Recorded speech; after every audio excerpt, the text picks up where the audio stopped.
तो गाइस अब मैं स्टार्ट करने वाला हूँ डंडर डैनियल चैप्टर 1। काफ़ी यूनिक मांगा स्टाइल है। इसमें आपको एलियंस और घोस्ट मिल जाएंगे और इसमें काफ़ी अमेजिंग फाइट्स भी आपको देखने को मिल जाएगी। और साथ साथ मैं आपको बता दूँ, इसमें हमारे दो मेन कैरेक्टर है, एक का नाम मोमो और दूसरे कैरेक्टर का नाम मैं आपको आखिरी में बताऊँगा। तभी तो ये स्टोरी आपको काफ़ी ज़्यादा इंटरेस्टेड लगेगी। तो चलिए अब वीडियो स्टार्ट करते हैं। मांगा का चैप्टर स्टार्ट होता है और हम देखते हैं कि लड़के और लड़की को।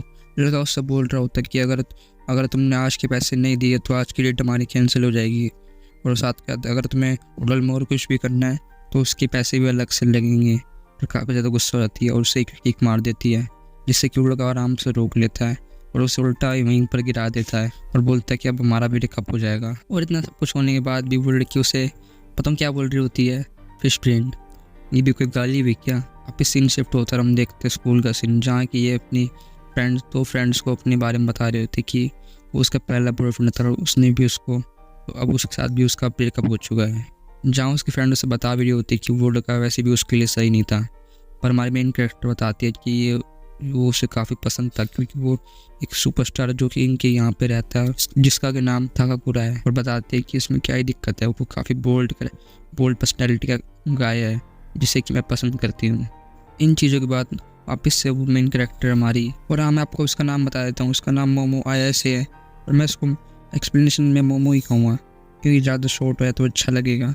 तो मोमो अपने स्कूल के कॉरिडोर में घूम रही होती है काफ़ी उदास, क्योंकि उसका ब्रेकअप हुआ है। और वो तभी देखते हैं क्लास में खिड़की से, जहाँ पे कि कुछ बच्चे को परेशान कर रहे होते हैं, जो कि लास्ट बेंच में बैठा हुआ है। और ये जस्ट हमारा सेकंड मेन कैरेक्टर है। फिर वो लोग मैग्नेट को पेपर में रोल करके मारने ही वाले होते हैं उस बच्चे की तरफ, तभी हमारी मोमो आके वहाँ बैठ जाती है और उनको ऐसी नज़रों से देखते हैं जिससे कि वो भी उससे डरने लग जाते हैं।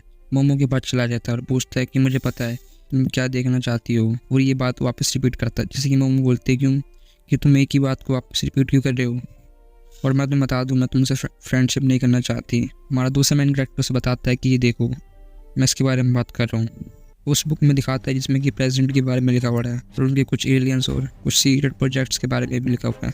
यूएफओ में इंटरेस्ट है, जिससे कि मोमो से साफ मना कर देती है। और हमारा दूसरा मेन कैरेक्टर उसे काफ़ी कुछ बताता है यूएफओ के बारे में, जिसे कि सुनकर पहले ही मोमो का दिमाग ख़राब हुआ था, वो वापस उड़ कर जाती है और उस पर चिल्लाने लगती है कि बताती है कि इसी वजह से तुम्हारा कोई दोस्त नहीं है।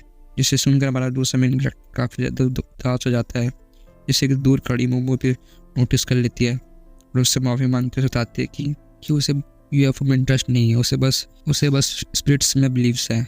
जिसे सुनकर हमारा मेन कैरेक्टर हंसने लग जाता है, दूसरा वाला। भूत होते ही नहीं है। और इस चीज़ को लेकर इन दोनों में काफ़ी ज़्यादा बहस होती है, लेकिन दोनों एक दूसरे की दी हुई लोकेशन पर जाएंगे और चेक करेंगे कि यूएफओ होता है या नहीं, या फिर स्पिरिट्स होती है नहीं। फिर वापस सीन शिफ्ट होता है, एक बंद बड़े हॉस्पिटल में देखता है जहाँ की मोमो आई हुई है। और वहीं हमारा दूसरा मेन कैरेक्टर एक सुनसान पड़े टनल पे, जो कि हॉन्टेड लोकेशन है। अभी इस टाइम ये दोनों फ़ोन पे आपस में बात कर रहे होते हैं एक दूसरे के बारे में, कि उसकी ग्रैंड मदर ने उसको बचपन से पाला है, इसी वजह से उसे घोस्ट पे बिलीव है, क्योंकि उसकी ग्रैंड मदर को भी बिलीव है कि घोस्ट होते हैं। और उसकी ग्रैंड माँ एक प्रीस्ट का काम करती है जो भूत भगाती है। और जब वो पूछते हैं कि वो दूसरे मेन यूएफओ पे क्यों बिलीव है, तो हमारा दूसरा मेन कैरेक्टर बताता है कि ऐसा कोई मेन रीज़न नहीं है कि बिलीव है, मुझे बस उन पर बिलीव्स है और कोई रीज़न नहीं चाहिए होता किसी पर बिलीव करने का। और मोमो बताते हैं कि उसे अपने पर ग्रैंड मदर से काफ़ी ज़्यादा नफरत है, क्योंकि वो उसे जब बचपन में जब वो स्कूल जाती थी तो उसकी माँ उसे एक अजीब से रिचुअल करने को बोलती थी, जिसमें कि उसे अपने हाथ सर के ऊपर रखना होता है, दूसरा हाथ अपने पेट के पास रखना होता है, जिससे करने से उसके पास कोई भी नेगेटिव एनर्जी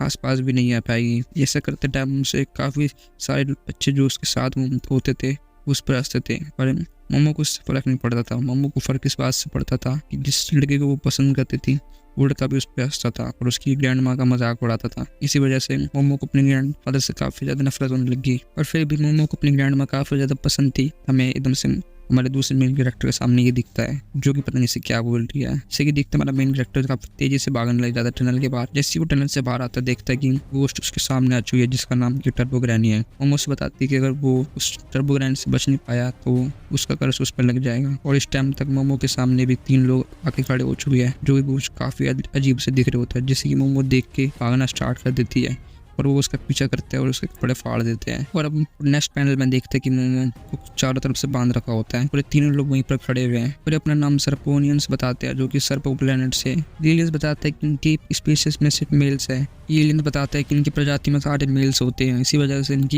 से इनकी सब प्लेनेट में काफी कम एलियन बचे हुए हैं। इसी वजह से ये प्लेनेट अर्थ पे आए हैं और ये चाहते हैं कि मोमो के साथ ही योगा करने का प्लान बना रहे होते हैं। और इस टाइम तक मोमो काफी ज्यादा डरी हुई होती है। फिर ये एलियन अपनी पावर से मोमो को रिलैक्स करने की कोशिश कर रहा होता है, फिर अपनी योगा स्टार्ट करने वाला होता है। पर तभी मोमो का फोन बज जाता है। जब वो एलियन उस फोन को चेक करने जाता है तो उसमें से टर्बोग्राइड निकलते हैं, जो कि आती एलियन अकेले खा जाती है और उसे दूर फेंक देती है। मोमो भी देख लेते हैं कि हमारे दूसरे मेन कैरेक्टर पे उस टर्बोग्राइड का कर्स लग चुका है, जिसकी वजह से पूरा टर्बोग्राइड बन चुके हैं। टर्बोग्राइड एलियंस पे हमला करना स्टार्ट कर देती है। इसी टाइम वो एलियंस बदल लेते हैं, उन्हें असली रूप में आ जाते हैं और उस टर्बोग्राइड पे काफी सारा अटैक करते हैं, जिससे कि वो बचते बचते दूसरे एलियन का भी खेला चुरा के उसे दूर फेंक देती है। और जब वो दूसरा एलियन का बनाया चुरा लेती है तो तीसरा वाला एलियन उस पर अटैक करता है अपनी पावर्स का, जिससे कि वो दूर जाके दीवार में घुस जाती है। और इस टाइम तक हमारा दूसरा मेन कैरेक्टर काफी ज्यादा इमोशनल हो जाता है और अपनी पास्ट की स्टोरी बताता है कि बचपन से उसका कोई दोस्त नहीं था, इसलिए वो काफी ज्यादा बुली किया जाता था। पर जब वो मोमो को देखता है तो उसे ऐसा लगता है कि उसका फाइनली कोई एक फ्रेंड बन चुका है और इसी वजह से वो यहाँ पे आया ताकि वो उसे बचा सके। पर अगली वक्त एलियन अपना एक अटैक करता है, जिससे कि वो हमारा दूसरा मेन कैरेक्टर वहीं पर यार मान लेता है और वो एलियन अपने योगा वाला काम फिर से स्टार्ट करने लग जाता है। तभी मोमो को देखता है, जो कि अपनी ग्रैंड माँ की क्या हुई बातों को याद करते वक्त जो कि वो उसे स्कूल के टाइम बोलती थी, वही वो रिचुअल वाला सीन जो वो रिचुअल करती थी, जिसे कि करने से नेगेटिव एनर्जी उससे हमेशा दूर रहेगी। और ऐसा करने पे एकदम से देखते हैं कि एकदम से एक ब्लास्ट होता है और मोमो की साइकिक पावर एक्टिवेट हो जाती है। और हमें एलियन बताता है कि जब वो अपनी पावर्स मोमो पे यूज कर रहा था तभी मोमो ने भी अपनी रिचुअल करा, जिससे कि उसका एक चक्र एक्टिवेट हो गया। वो उसके पास साइकिक पावर है और साइकिक पावर का यूज करके मोमो उसे किक मारते हैं, जिससे कि वो दूर जा गिरता है और एक ब्लास्ट होता है। और हमें पता चलता है कि अभी तक ये दोनों एक स्पेसशिप में थे। तभी हमारा उस मेन कैरेक्टर जो कि टर्बोग्राइड की कर्स बता मोमो पर अटैक कर देता है, पर मोमो अपनी पावर से यूज करके उसे दूर कर देती है। इस टाइम तो हमारा दूसरा मेन कैरेक्टर और टर्बोग्राइड अलग हो चुके हैं और कुछ अगर तुम्हें इस कर्स को हटाना है तो तुम्हें इस टनल के पास आना पड़ेगा। और ये बोल के वो वहाँ से चली जाती है। और तभी मैं हॉस्पिटल में एक ब्लास्ट देखता है, जो कि स्पेसशिप के टकराने की वजह से हुआ होता है। और इस टाइम तक मोमो और हमारा दूसरा कैरेक्टर भी बाहर आ चुके हैं। मोमो अपने साइकिक पावर से हमारे दूसरे मेन कैरेक्टर की कर्स को सील करके रखी रहती है, जिससे कि उसका कर्ज बाहर ना आ जाए। और हमारा दूसरा मेन कैरेक्टर उस बात ही बताता है कि ये सब मेरी वजह से हुआ, अगर मैं तुम्हें इन सब चीज में बोलता ही नहीं तो हम ऐसे कोई सिचुएशन आती ही नहीं। फिर हमारा मेन कैरेक्टर अपने सारे कपड़े उतार के मोमो को दे देता है, क्योंकि अभी उसके पास कोई कपड़े नहीं है ऊपर शरीर पर। फिर वो सोचती है कि ये तो सब कुछ हो गया, पर मैंने तो तुम्हारा नाम नहीं पूछा। तुम्हारा दूसरा मेन कैरेक्टर अपना नाम बताता है, बोलता है उसका ताकगुरा। इसी के साथ ही चैप्टर यही खत्म होता है। अब मैं मिलता हूँ आपको नेक्स्ट चैप्टर में।